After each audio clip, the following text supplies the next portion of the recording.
Hi everybody, this is a quick tutorial about printing hard copies of assessments that you've created with eDoctrina, and we're also going to work on embedding some question bank questions into the assessment. So if you are looking to use eDoctrina to take advantage of their questions bank and you want to give a hard copy of an assessment, this is what you need to do. Okay, so we're going to start out going by right to eDoctrina rather. And when this loads, you're just going to log in as normal. So click the login. Okay. I'm currently logged in as Mina because I want to give a walkthrough from the teacher account point of view. So what's going to happen is you're going to get a screen that looks like this. This is just the kind of welcome screen, right? It's the screen that you first see when you log in, and you are going to click assessments. Now, if you haven't created an assessment, what you want to do is you want to click this insert button that has the plus sign next to it. And I'm just going to give this a sample name. So I'm just going to say Mina's sample assessment. Okay. You can enter all of the metadata parameters that you want. I'm just going to keep it simple. So I know that Mina teaches 8th grade.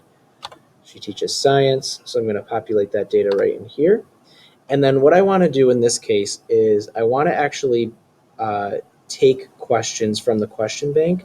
So I don't have a pre-existing assessment. So I want to just build questions. And now the first thing that I'm going to do is I'm going to use a question bank. If I want to add my own questions, I can do that at any time. It's no big deal. So I'm going to click use a question bank.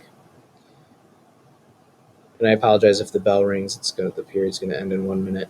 And what's going to happen is the question bank will load. Now, this is going to depend on your content area, but what I mostly recommend, we've had the most success with, is using eDoctrina free items. You can definitely change the question banks as you see fit, but eDoctrina free items tends to have the most. That may vary for your content area though. So what you're going to do is you're going to change all these parameters as you see fit. Sometimes if you play with them slightly, you can unlock new questions that didn't show up before. So what I'm going to do is I'm going to keep grades just open. And the standards, if I want, I can change these based on all of the science standards, but I'm just going to keep this open as well. And again, you can go even more specific if you want. So right now, I'm going to look up a question about plates because I want to do some earth science review. So I'm going to type in the word plate. And just keep in mind that the more general you keep your search term, the more results you're going to get. So let's say that I like these questions. So what I'm going to do is I'm just going to double click the ones that I like. This is a nice one. I like this map. Okay. And that's good for plate tectonics. Now, if I want to do something on like cellular respiration, I can then enter that search term, and that's going to come up. So I can pick all the ones that I like that have to do with cellular respiration. And I can drag them. I can change the order if I want. So I could like move this down, and that will, it might ask to move the linked questions as well. So just click proceed. And then what I'm going to do is I'm going to return to my test when I like how it looks. Okay. So that looks good. I've got 7 questions, and I'm going to return to my test. Now, what's going to happen is you will see all of these questions populate down here. They will have the correct answers associated with them already. You may need to change the point values though. Oops, I'm going to go back up. You may need to change the point values depending on how much you want your exam to be weighted and how much you want the questions to be weighted. Any additional settings that you want to enable here, like having students be able to see instant feedback, locking them to the test, you can enable down there.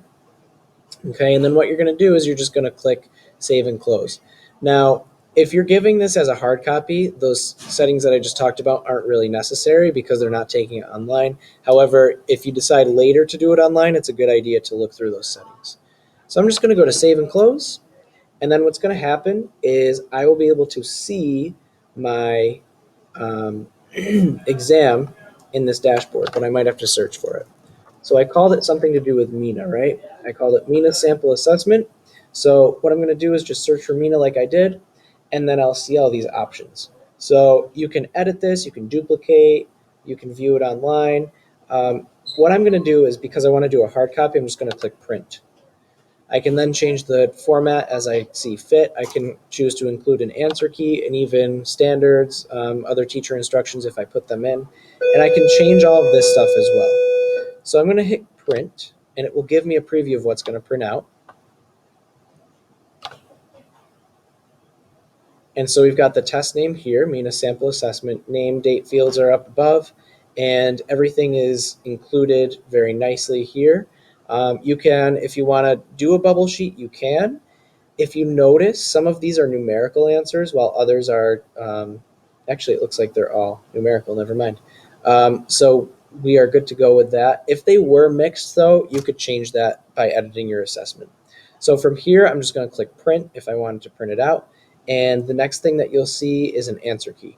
From there, you can go to the photocopier and make as many copies as you need and administer the exam to your students.